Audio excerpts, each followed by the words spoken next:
Welcome back to the Emeth podcast. I am your host, Alexander, and this is my co-host, Connor. What's up?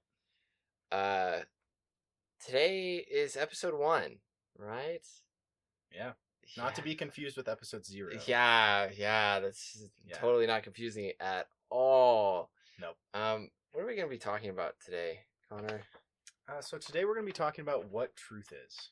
What truth? Oh, that's a crazy idea. Huh. I know, right? Huh.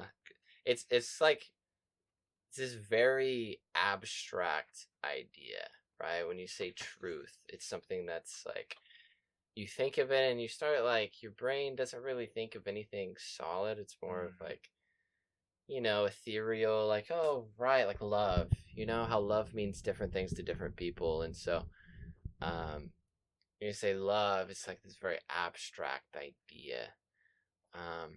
And I think one important thing to do is to define truth, because the whole point of this podcast, right, is to seek truth.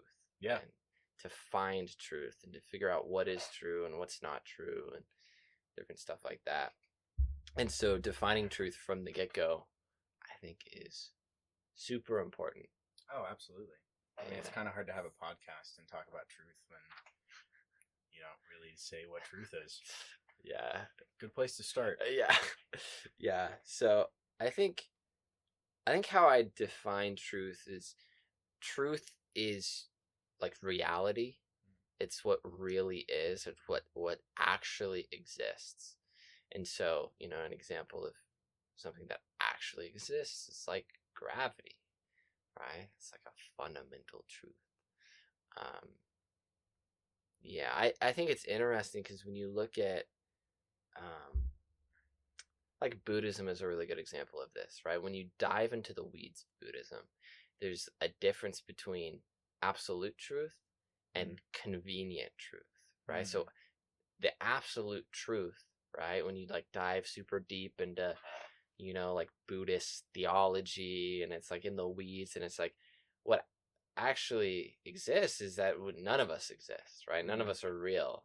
None of us are, we're just floating, whatever, I don't know. But that's not very convenient to know, right? Like it doesn't help with anything. And so the convenient truth is to believe that, oh, I actually exist. Whereas the absolute truth is like, well, you don't actually exist, but it's like, it's more useful to believe that you exist. But it's interesting. Yeah, interesting point of view, for sure. Yeah, it's kind of, it almost feels like nonsensical a little bit, but yeah, I don't know. I mean, I was going to kind of mention, like, what would you say if someone was like, how do we prove reality? Right? There's the whole idea of like, I think, therefore I am, but I can't prove that like you exist. Right. I can only prove that I exist. Yeah. Well, that's all like, how do we know things are true, right? So we have our senses, which tells us like what, like I can see you right now across from me. I can feel like this desk, right? I feel it. I can sense it. But then there are things. So we know what exists based on our senses, but we also know our senses can deceive us, right? Like with mirages and stuff. Yeah. And hallucinations. Hallucinations. Yeah. So at some point, our senses will deceive us, and so we have to like be careful about that. But then there's stuff that does exist that we can't see or hear, like radio waves or whatever. Like we can't see or feel radio waves, but we can measure them. So I can like set up my radio and it measures the radio waves and then inputs out something that I can sense. Which, so that's another way that like we know stuff exists is like we can measure it, that it actually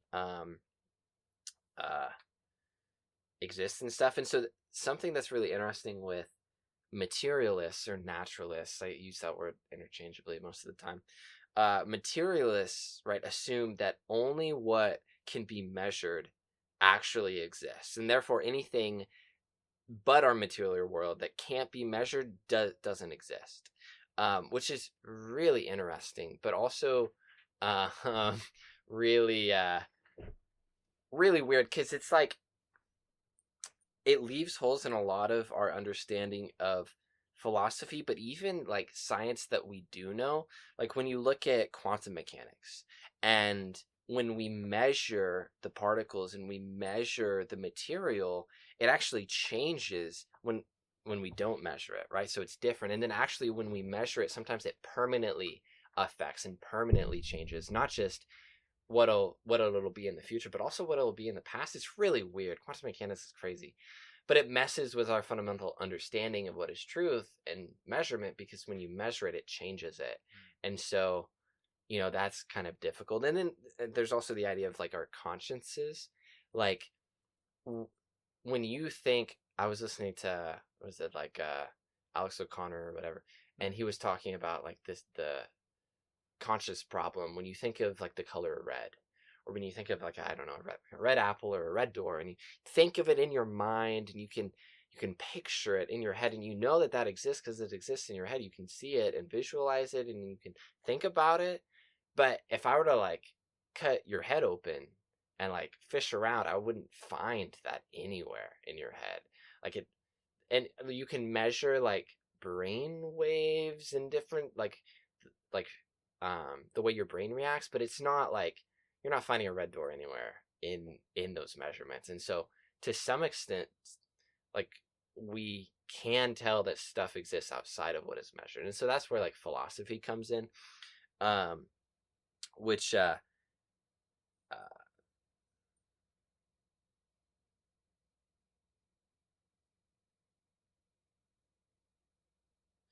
so the really cool thing about philosophy is that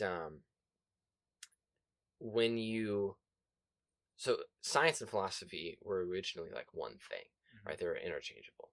And then over time, with like the advent of the scientific method and stuff, philosophy and science kind of went their own ways. One was more dedicated to figuring out like the material world, and then philosophy kind of stayed in the abstract, the realm of ideas and the realm of thought.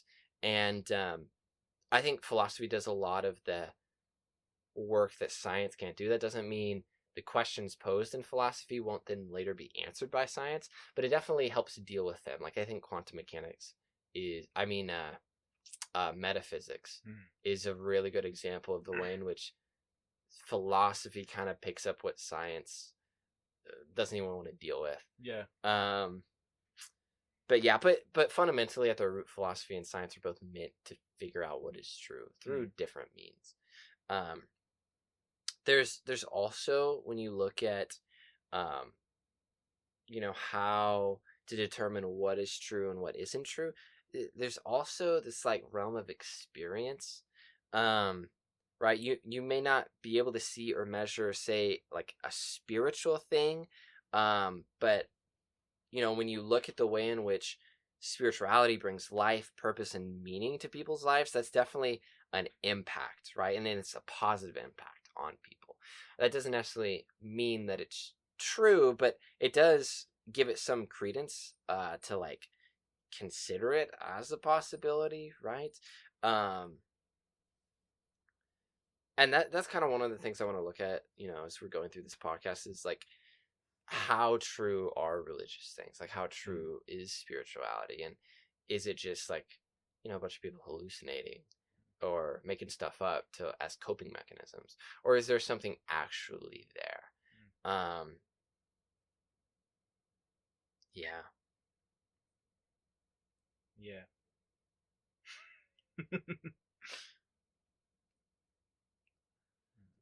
So that's why, like, that's how we figure out things are true. That's how we know things are true, fundamentally.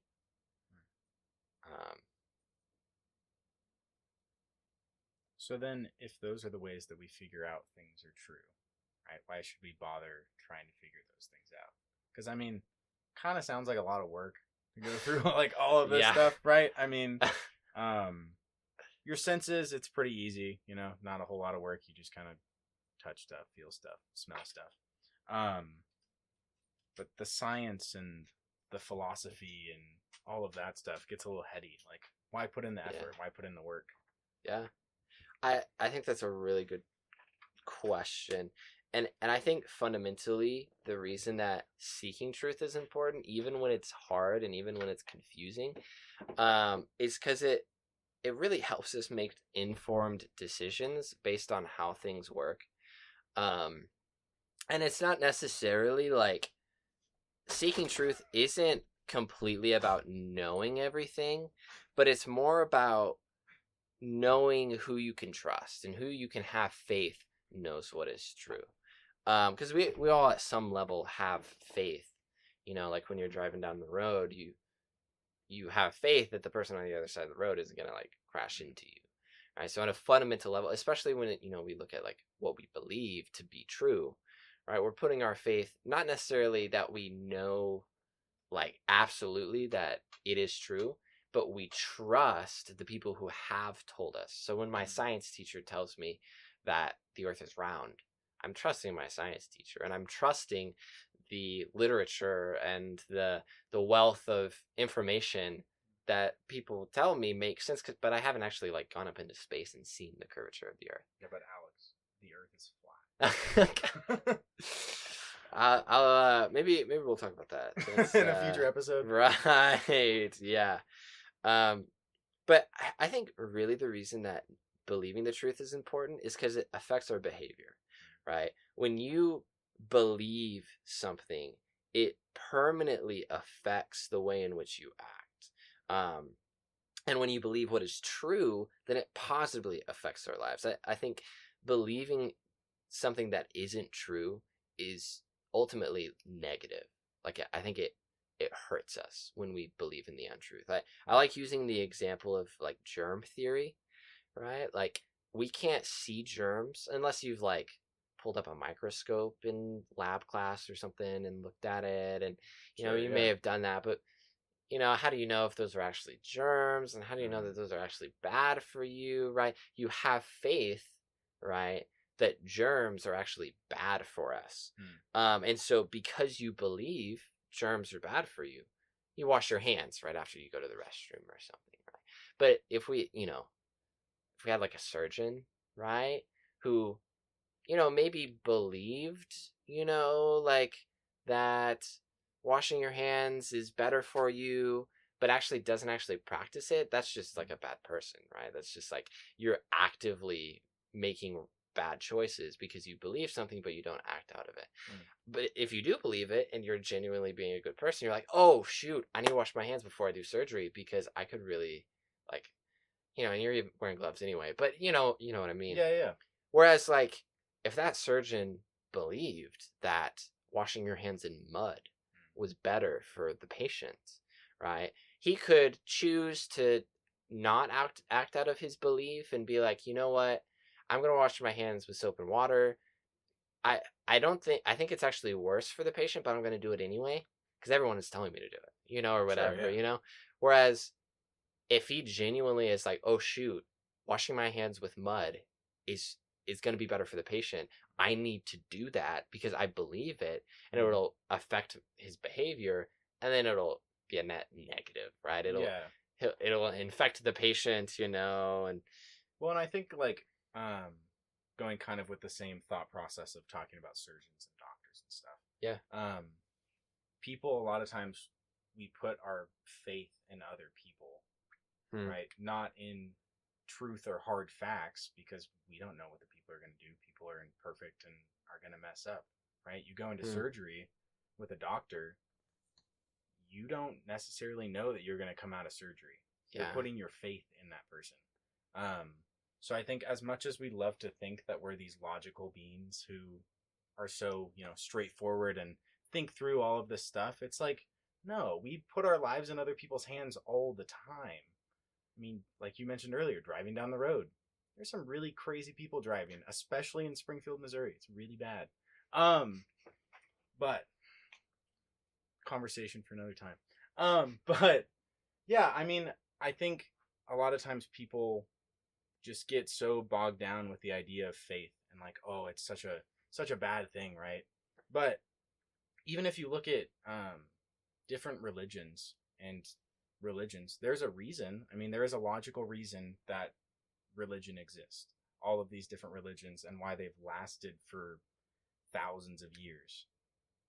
It's not just some random thing some crazy dude made up and is like, oh, hey, this sounds pretty cool. We should all believe this. It's like there's evidence to support that. And it's the same with science. I mean, science is the study of the universe, right? The study of everything around us. But a lot of it is hypothesis. Like, it's hard to 100% prove anything is real. So I think with truth, it does get a little tricky in saying this is 100% real or it's 100% not real. But there are things you can be fairly certain, and there are other things you can be 100% certain. So yeah. Yeah, and what we've been talking about is the difference between this is going to be a interesting word, orthopraxy and orthodoxy. Right? I definitely know what those mean. Yeah. So orthopraxy is correct action, right? Or basically means that you're doing the right thing. You're acting out of what is true. Okay. Orthodoxy is correct belief. Huh. So, making sure you believe the right thing. So this is usually a term for religion, right? So with Christianity, it's an example. An orthodox belief is that Jesus can wash you of your sins, right? An action outside of that is like a correct action is like, oh, Jesus washed me of my sins, so I don't have to go through the world with shame and guilt anymore, right? And I can love other people, right? Jesus told me to love people, so I'm gonna obey him because he saved me of my sins, right? If you genuinely believe that Jesus is your savior, you're gonna actually listen to him and do his actions. And so so it's kind of like the belief and then how the belief actually affects your life. Correct. Okay. Yeah. So I use the example of washing your hands. If you believe germs are going to cause sickness, you will wash your hands. The belief is that germs will cause sickness. The action is that you wash your hands. Okay. So the orthodoxy is believing in germ theory. The orthopraxy is washing your hands. Okay, that makes sense. Yeah. And so because of that, I believe that believing in the truth will prevent suffering and produce positive results, right? You have really good examples of, like, I just used in medicine, right? With if holding rocks next to your head will heal someone, then hospitals would do it, but it doesn't actually do anything based on what we've seen. Whereas like giving them like penicillin to help with different stuff, it's like that actually does something, and so we actually use it, and it's a net positive. You also see it with scientific advancements, as well as with like equality, right? When people were going around believing that like certain races were inferior to others, right, they were acting out of that belief, treating them as inferior. But when we figured out, oh shoot, actually we all are very equal, right, then okay, well that affects our behavior, and we're like, okay, we all are equal, so we need to treat each other as equal. So then what would you say to like things that are kind of beyond the realm of understanding, like in the sense of like can't be explained? So like miracles or something, right? Like healing in that sense of like, because I mean there are a lot of religions that believe in healing and like miraculous things happening. So how would that kind of like tie into truth? Or would it?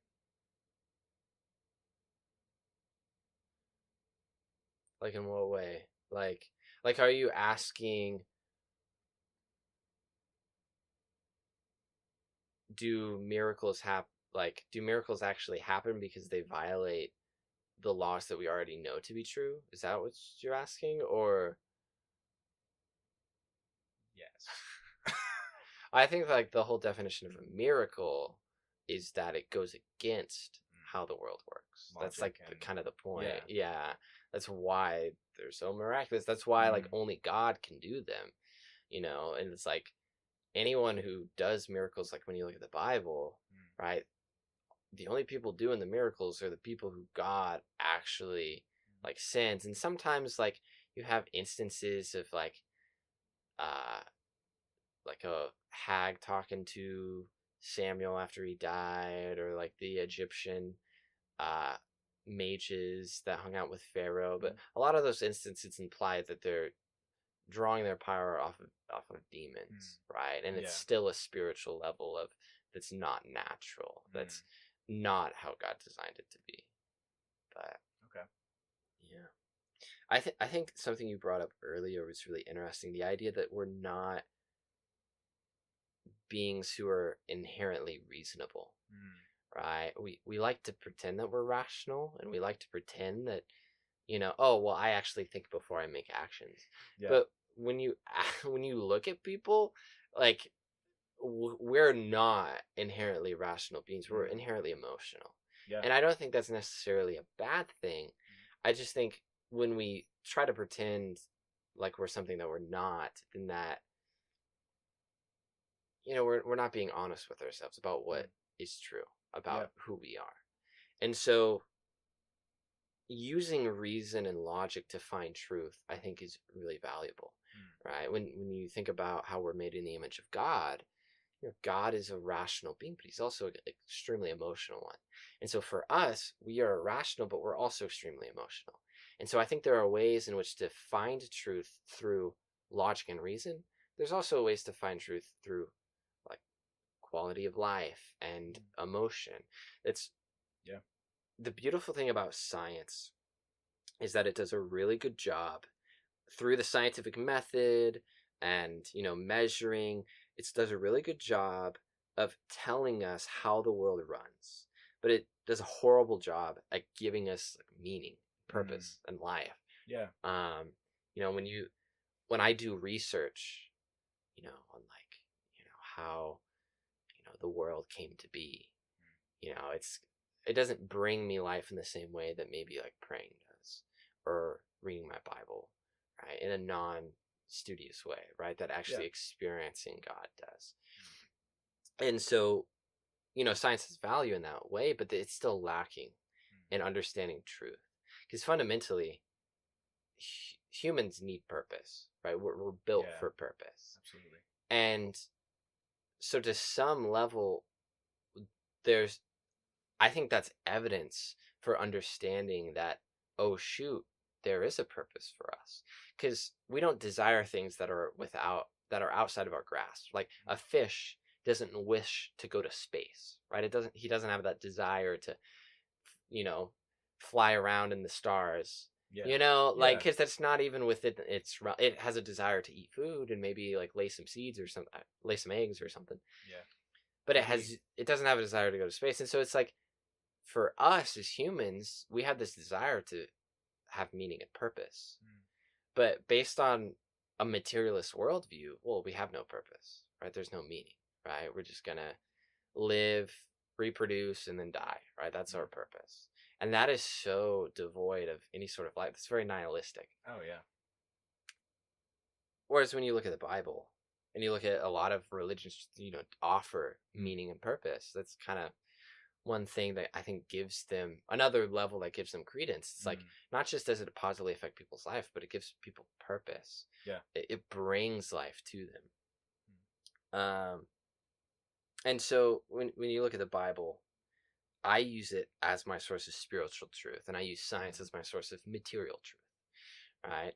Yeah. I can understand white light waves and stars and the galaxy and astronomy and all this, physics, based on what science gives me. I can understand how to live a thriving spiritual life based on what the Bible gives me.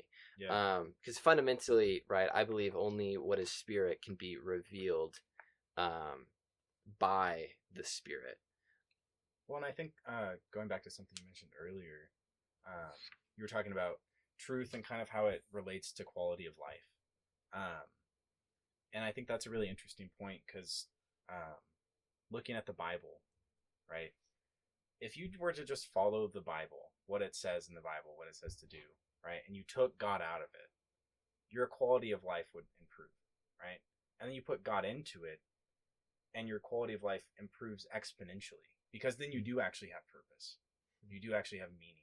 Because without that, you're just following rules and you're just doing some things that someone said is good to do, right? Right. Like, go on a run, eat healthy. Those are good things to do. Those don't give you meaning and purpose. And I think with what you were saying, like that's the point of religion. So there's two things we need, right? Truth and the physical, and truth and the spiritual, but also meaning and purpose. And I think that's also ties back into philosophy. Um, is science is trying to prove and study the physical, while philosophy is trying to study the purpose of life and like why we're here. Which is a really hard thing to figure out. But so is quantum physics and astronomy. So I guess they have their work cut out for them. That's for sure. But I think the really cool thing with science in relation to religion is that, to me, everything in science points back to God and how big and amazing and beautiful my God is. So whenever I'm looking at astronomy or physics and all the super complicated stuff, it just shows me the complexity of my God and the like complexity of his creation. And if his creation is this cool, how much cooler is the person who made it, right? So little plug for Christianity, pretty sick. But I'm biased, if you couldn't tell, towards Christianity. But yeah. Oh, also another thing I wanted to bring up. So kind of with that quality of life, and I think you mentioned kind of like personal truth in a way. What would you say to like the whole idea of like my truth, right? That idea that's going around of like truth is relative and like it's true to me, so it's true. Right. What would you kind of say to that? That's a really good question, because there are fundamental truths like in our material world that are just non-negotiable, like gravity or the speed of light, or these fundamental things that just kind of don't really change. Yeah.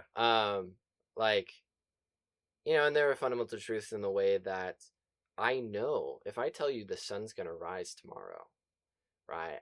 I know the sun's gonna rise tomorrow, right? I have faith that the sun's gonna rise tomorrow because it's risen every other morning, right? Yeah. And so, if someone comes up to me and is like, yeah, the sun's not gonna rise tomorrow, and I'm like, why? Well, because it's my truth. That's it. That's a clearly absurd idea where it's like, okay, whatever. Yeah. Or like the earth is flat. Right. Whereas like we can measure it and be like, oh, well, based on this, but it's really abstract, and so it's hard for some people to like wrap their head around. I think to some level we all do have truths of our own that we find that work for us, in the sense of like, truth of like who you are. Yeah, like who you are, who God made you to be. Your purpose. I think different people have different purposes. Yeah. Obviously. Oh yeah, for sure. You can't all be doctors. Yeah. But when you look at the questions that we're going to be dealing with, this is going to be a lot more of those fundamental truth things. Yeah. And when you look at religion, so there's this idea that all religions are the same, or at least all religions lead to the same mountain that is God, or is the same. The analogy that people use are like the elephant, right? Christianity may touch the tail of the elephant and think that it's like a worm or whatever, but then someone else may touch the trunk and think it's like a snake, and then another may touch the ear and think it's like a fan, and the other may touch the leg and think it's like a tree. So it's like, but they're all the same elephant. That's an analogy people use. Other people use the analogy of a mountain, right? We're all climbing the same mountain that is God, but we get lost in the foothills of doctrine and dogma and stuff or whatever. It's a really warm and fuzzy idea, but in practice it's very wrong. And there's a really good book called God Is Not One by Stephen, I can't remember his last name right now, but I would kind of disagree that it's completely wrong. Not in the sense that like all roads lead to heaven, right? In that sense of like they're all correct, but more so in the sense of like they're all seeking to define the same God in a way, right? Like the idea that we all have like a tugging on us towards God, towards a higher power, if you will. So they're all trying to answer that question because they see the workings of a creator, of a higher being, a higher power. So in that way, they're trying to explain the world through the lens of religion and like through the lens of these things that can't be explained with logic and science. Yeah. So not that we all believe in the same God and they're all correct and all of that, but just that they're all striving towards the same thing in a way. So, based on the book, I disagree. So, all religions ask a question and have an answer for it, and the questions are fundamentally different, right? So, Buddhism, the question or the problem, right? The problem is suffering, and so the solution to the problem is getting rid of desire. You know, for Christianity, the problem is sin, and the solution is having faith in Christ Jesus. For Muslims, the problem is rebellion, and the solution is submission to God.